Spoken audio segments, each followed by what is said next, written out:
السلام عليكم ورحمة الله وبركاته. أهلا بكم أصدقائي في قناة تال سبورت.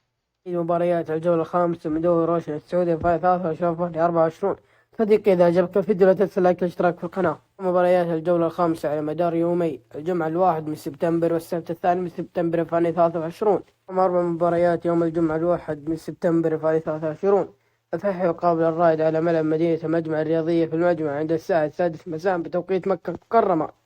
يقابل الأفعى على استاد الأمير عبد العزيز بن جلوي في حائل عند الساعة 6 مساء بتوقيت مكة المكرمة. الرياض يقابل الأخدود على استاد الأمير فيصل بن فهد في الرياض عند الساعة 9 مساء بتوقيت مكة المكرمة.